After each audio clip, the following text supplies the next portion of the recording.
परिचय। क्या तुम जानती हो कि हमारे सौर तंत्र में केवल हमारी पृथ्वी ही एक ऐसी है जिस पर जीवन पाया जाता है। हाँ, ये इसलिए होता है क्योंकि जीवन के लिए आवश्यक कुछ निश्चित वातावरणीय दशाएं जैसे तापमान, जल, वायु तथा भोजन केवल पृथ्वी पर ही उपलब्ध है। पृथ्वी पर उपस्थित संपदा पृथ्वी पर पाए जाने वाले सभी जीवधारियों की भी मूलभूत आवश्यकताओं की प्राप्ति के लिए जरूरी है। इसके अतिरिक्त सूर्य से मिलने वाली ऊर्जा भी पृथ्वी पर रहने वाले जीवों के लिए आवश्यक है।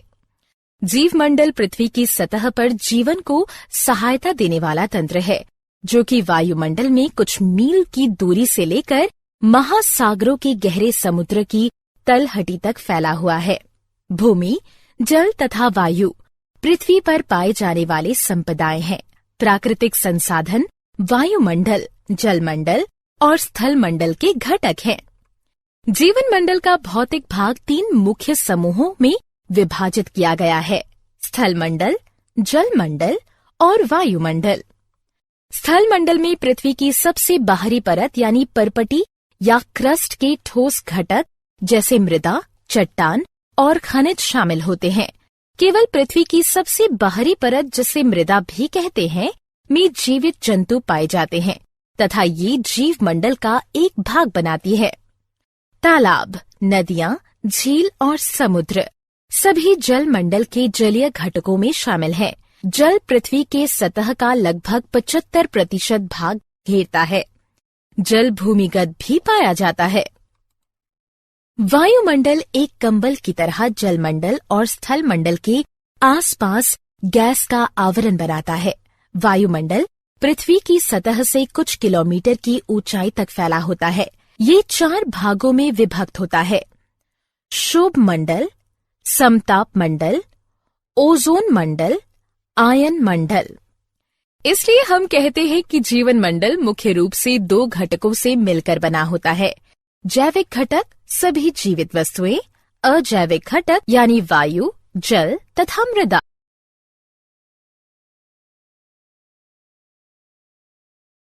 उद्देश्य। इस पाठ के अंत में आप निम्न करने में सक्षम हो जाएंगे: जीवन की श्वास वायु को समझना, जलवायु नियंत्रण में वायुमंडल की भूमिका को पहचानना, वायु की गति, पवन को समझना, वर्षा को समझना, वायु प्रदूषण को समझना, जल एक अद्भुत द्रव के गुणों को पहचानना, जल प्रदूषण को समझना।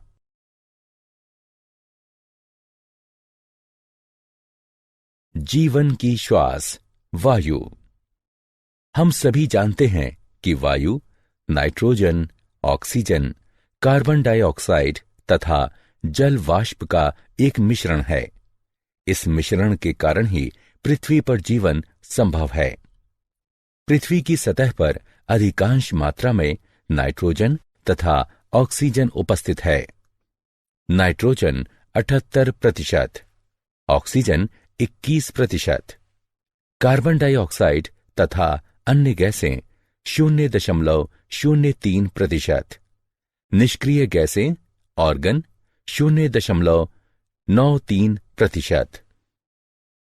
हम ये पहले से ही जानते हैं कि जीवधारी यूकेरियोटिक या प्रोकैरियोटिक कोशिकाओं से मिलकर बने होते हैं। इसलिए कोशिकाओं को ग्लूकोज अणुओं के विखंडन तथा अपने क्रियाकलापों के लिए ऊर्जा प्राप्त करने के लिए ऑक्सीजन की आवश्यकता होती है। इसके परिणाम स्वरूप कार्बन डाइऑक्साइड का निर्माण होता है। एक अन्य प्रक्रिया जिसके परिणाम स्वरूप ऑक्सीजन की खपत तथा कार्बन डाइऑक्साइड का निर्माण होता है, दहन की प्रक्रिया कहलाती है, जो कि या तो मानव क्रियाकलापों अथवा जंगलों में लगी आग का परिणाम होती है।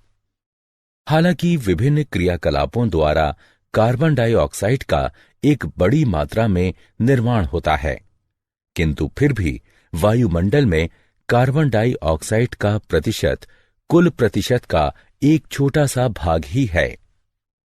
कार्बन का यह प्रतिशत सीमित इसलिए है क्योंकि कार्बन डाइऑक्साइड दो विधियों से स्थिर होती है।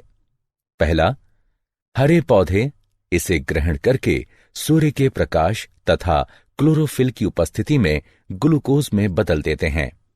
दूसरा, बहुत से समुद्री जंतु समुद्री जल में घुले कार्बोनेट से अपने कवच बनाते हैं। जलवायु नियंत्रण में वायुमंडल की भूमिका। जैसे कि हम पहले भी चर्चा कर चुके हैं कि वायुमंडल पृथ्वी को एक कंबल की भांति ढकता है। हम यह भी जानते हैं कि वायु ऊष्मा का एक कुचालक है।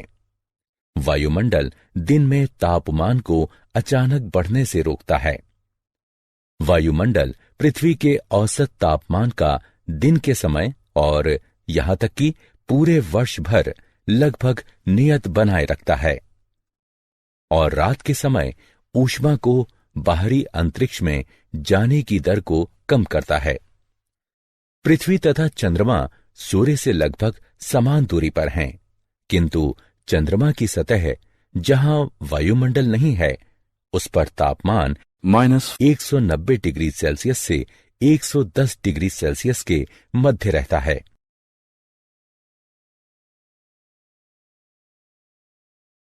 वायु की गति। पवन। तुम में से कितने लोग समुद्र तट यानी समुद्र के किनारे पर घूमने गए हो? तुम सभी ने शाम को बहने वाली ठंडी समीर को महसूस किया होगा तथा गर्म दिन के बाद इन समीरों से मिलने वाली राहत को भी महसूस किया होगा। इसी प्रकार गर्म मौसम के बाद जब वर्षा होती है तो हमें बहुत राहत मिलती है। वायु की गति वायु के गर्म होने के कारण होती है तथा जब इस वायु में जल वाष्प उपस्थित होती है तो यह ठंडी समीर बन जाती है। जल वाष्प जीवित प्राणियों के क्रियाकलापों और जल के गर्म होने के कारण बनती है।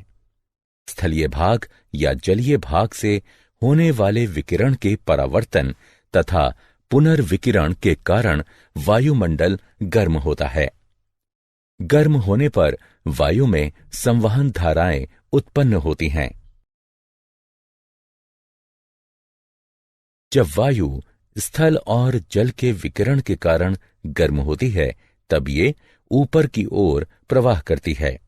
क्योंकि जल की अपेक्षा स्थल जल्दी गर्म होता है, इसलिए स्थल के ऊपर की वायु जल के ऊपर की वायु की अपेक्षा तेजी से गर्म होगी। इसलिए अगर हम तटीय क्षेत्रों को दिन में देखते हैं तो पाते हैं कि स्थल के ऊपर की वायु तेजी से गर्म होकर ऊपर उठना शुरू करती है। जैसे ही यह वायु ऊपर की ओर उठती है वहां कम दाब का क्षेत्र बन जाता है और समुद्र के ऊपर की वायु कम दाब वाले क्षेत्र की ओर प्रवाहित हो जाती है। एक क्षेत्र से दूसरे क्षेत्र में वायु की गति पवनों का निर्माण करती है। दिन के समय हवा की दिशा समुद्र से स्थल की ओर होगी। रात के समय स्थल और समुद्र दोनों ठंडे होने लगते हैं। क्योंकि स्थल की अपेक्षा जल धीरे धीरे ठंडा होता है, इसलिए जल के ऊपर की वायु स्थल के ऊपर की वायु से गर्म होगी। हवा की सभी गतियां विभिन्न वायुमंडलीय प्रक्रियाओं का परिणाम है, जो पृथ्वी के वायुमंडल के असमान विधियों से गर्म होने के कारण होता है। इन हवाओं को बहुत से अन्य कारक भी प्रभावित करते हैं, जैसे पृथ्वी की घूर्णन गति तथा पवन के मार्ग में आने वाली पर्वत श्रृंखलाएं।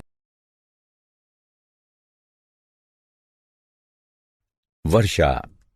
जैसा कि हम सब जानते हैं कि गर्म, नम तथा उठने वाली वायु आसमान में बादलों का निर्माण करती है। इस प्रकार हम यह कह सकते हैं कि दिन के समय जलीय भाग के गर्म हो जाने से बादल बनते हैं। जब गर्म वायु ऊपर की ओर उठती है तो ये फैलती है तथा ठंडी हो जाती है। वातावरण में ठंडी वायु जमीन की तरफ सिकुड़ जाती है। ठंडा होने के कारण हवा में उपस्थित जलवाष्प छोटी छोटी जल की बूंदों के रूप में संघनित हो जाती है। वायु में उपस्थित धूल के कण नाभिक के रूप में कार्य करते हैं तथा संघनन की प्रक्रिया प्रारंभ हो जाती है। संघनन की प्रक्रिया लगातार होने के कारण ये छोटी बूंदें बड़ी बूंदों में बदल जाती हैं। जब ये बूंदें बड़ी और भारी हो जाती हैं, तब ये वर्षा के रूप में नीचे की ओर गिरती हैं। कभी कभी जब वायु का तापमान काफी कम हो जाता है, तब ये हिमवृष्टि अथवा ओले के रूप में अवक्षेपित हो जाती हैं। वर्षा का पैटर्न पवनों के पैटर्न पर निर्भर करता है। भारत के बहुत बड़े भूभाग में अधिकतर वर्षा दक्षिण पश्चिम या उत्तर पूर्वी मानसून के कारण होती है। हम मौसम सूचनाओं में अक्सर ये सुनते हैं कि बंगाल की खाड़ी पर वायु का दबाव कम होने के कारण कई क्षेत्रों में वर्षा हुई। वायु प्रदूषण। इन दिनों प्रदूषण शब्द बहुत ही प्रचलित हो गया है, लेकिन इसका मतलब क्या होता है, मैं तुम्हें बताता हूं। हमारे वातावरण के भौतिक, रासायनिक तथा जैविक गुणों में होने वाला कोई भी अवांछनीय परिवर्तन प्रदूषण कहलाता है। वायु, जल तथा मृदा में होने वाला प्रदूषण जीवन के विभिन्न रूपों पर कुप्रभाव डालते हैं। जबकि प्रदूषक एक ऐसा पदार्थ, रसायन या कारक है जो कि वातावरण में पहुंचकर मानव के जीवन पर बुरा प्रभाव डालता है। प्रदूषक को इस प्रकार भी परिभाषित किया जा सकता है कि यह एक गलत मात्रा में, गलत स्थान पर या गलत समय पर पाया जाने वाला एक घटक है। वातावरण में बाह्य कणों अथवा गैसों की उपस्थिति जो कि मानव, पौधों तथा जंतुओं के लिए हानिकारक होती है, वायु प्रदूषण कहलाती है। वायु प्रदूषण का मुख्य कारण जीवाश्म ईंधन का दहन है। जीवाश्म ईंधन जैसे कोयला और पेट्रोलियम पदार्थों में नाइट्रोजन और सल्फर की बहुत कम मात्रा होती है। जब ये ईंधन जलते हैं, तब नाइट्रोजन और सल्फर भी इसके साथ जलते हैं तथा यह नाइट्रोजन और सल्फर के विभिन्न ऑक्साइड उत्पन्न करते हैं। इन गैसों का केवल सांस के रूप में लेना ही खतरनाक नहीं है, बल्कि ये वर्षा के जल में मिलकर अम्लीय वर्षा भी करते हैं। जीवाश्म ईंधनों का दहन वायु में निलंबित कणों की मात्रा को भी बढ़ा देता है। ये निलंबित कण बिना जले कार्बन कण या पदार्थ हो सकते हैं, जिन्हें हाइड्रोकार्बन कहा जाता है। इन सभी प्रदूषकों की अधिक मात्रा में उपस्थिति दृश्यता को कम करती है, विशेषकर सर्दी के मौसम में जब जल भी वायु के साथ संघनित होता है। इसे धूम कोहरा कहते हैं तथा ये वायु प्रदूषण की ओर संकेत करते हैं। इन पदार्थों वाली वायु में सांस लेने से कैंसर, हृदय रोग या एलर्जी जैसी बीमारियां होने की संभावनाएं अधिक हो जाती हैं।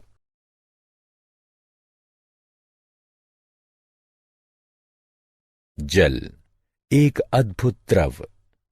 जल पृथ्वी की सतह के सबसे बड़े भाग पर उपस्थित है और यह भूमिगत भी होता है। जल की कुछ मात्रा जल वाष्प के रूप में वायुमंडल में भी पाई जाती है।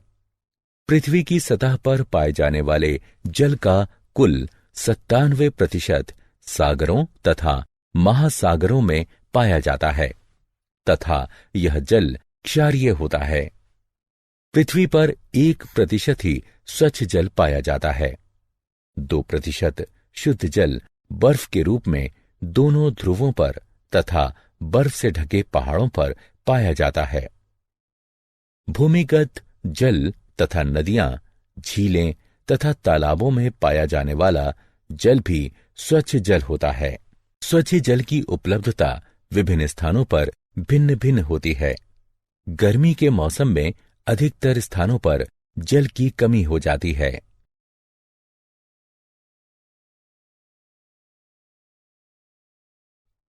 जल का महत्व।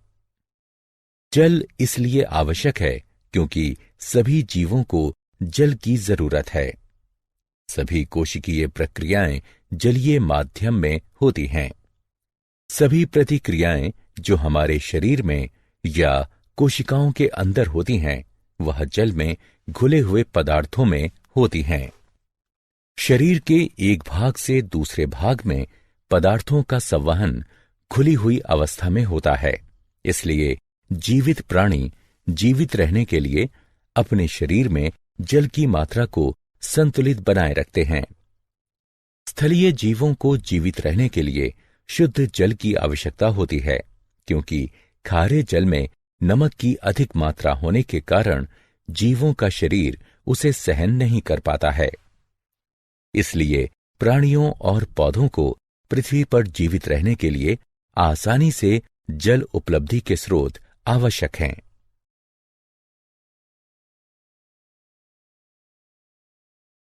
जल प्रदूषण। क्या तुम्हें पता है कि जल प्रदूषण जल में कुछ ऐसे पदार्थों के मिलने के कारण होता है जो कि जल की गुणवत्ता को कम करते हैं, जिससे यह स्वास्थ्य पर भी कुप्रभाव डालता है। जल उन कीटनाशकों और उर्वरकों को भी घोल लेता है जिनका उपयोग हम खेतों में करते हैं। अतः इन पदार्थों का कुछ प्रतिशत भाग जल में चला जाता है। हमारे शहर या नगर के नाले का जल और उद्योगों का कचरा भी नदियों तथा झीलों में संग्रहित हो जाता है। कुछ उद्योगों की बहुत सारी क्रियाओं में शीतलता बनाए रखने के लिए जल का प्रयोग किया जाता है तथा इस प्रकार निष्पादित गर्म जल को जलाशय में वापस लौटा दिया जाता है। जब बांध से जल को छोड़ा जाता है, तब नदियों के जल के तापमान पर भी प्रभाव पड़ता है। गहरे जलाशय के अंदर का जल सूर्य के द्वारा गर्म ऊपर की सतह के जल की तुलना में शीतल होगा। ये सभी जलाशयों में पाए जाने वाले जीवों के प्रकार को विभिन्न प्रकार से प्रभावित कर सकते हैं। ये कुछ जीवों की वृद्धि को प्रोत्साहित करते हैं, तो कुछ को हानि पहुंचा सकते हैं। ये इस प्रणाली में उपस्थित विभिन्न जीवों के संतुलन को बिगाड़ सकते हैं। जल प्रदूषण निम्न प्रभाव उत्पन्न करता है। जलाशयों में अनैच्छिक पदार्थों का मिलना। ये रोग फैलाने वाले जीव जैसे हैजा फैलाने वाले बैक्टीरिया भी हो सकते हैं। इच्छित पदार्थों को जलाशयों से हटाना। किसी भी तरह का परिवर्तन जो इस घुली हुई ऑक्सीजन की मात्रा को कम करता है, उसका जलीय जीवों पर विपरीत प्रभाव पड़ता है। जलाशय से अन्य पोषक की कमी भी हो सकती है। तापमान में परिवर्तन। जलीय जीव जिस जलाशय में रहते हैं, वे वहां के एक विशिष्ट तापमान के अनुकूल होते हैं और उस तापमान में अचानक परिवर्तन उनके लिए खतरनाक होगा या प्रजनन की प्रक्रिया को प्रभावित करेगा। विभिन्न प्रकार के जंतुओं के अंडे और लार्वा तापमान परिवर्तन के प्रति संवेदनशील होते हैं।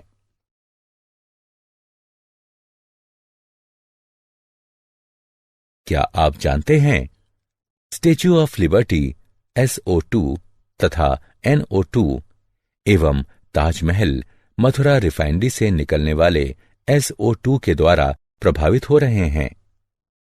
SO2 से अस्थमा तथा ब्रोंकाइटिस आदि होने की संभावना बढ़ जाती है। 1920 में जापान में 200 लोग इटाई रोग के प्रभाव के कारण मर गए थे, जो कि कैडमियम विष के कारण हुई थी। 1989 से 5 जून को विश्व पर्यावरण दिवस के रूप में मनाया जाता है। 16 सितंबर को ओजोन परत के बचाव का अंतर्राष्ट्रीय दिवस के रूप में मनाया जाता है। अक्टूबर का प्रथम सप्ताह वन्य जीवन सप्ताह के रूप में मनाया जाता है।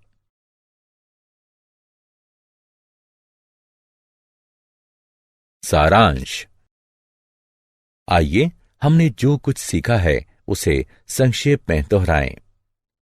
पृथ्वी पर जीवन मृदा, वायु, जल तथा सूर्य से प्राप्त ऊर्जा जैसी संपदाओं पर निर्भर करता है। स्थल और जलाशयों के ऊपर विषम रूप से वायु के गर्म होने के कारण पवनें उत्पन्न होती हैं। जलाशयों से होने वाले जल का वाष्पीकरण तथा संघनन हमें वर्षा प्रदान करता है। किसी क्षेत्र में पहले से विद्यमान वायु के रूप पर होने वाली वर्षा का पैटर्न निर्भर करता है।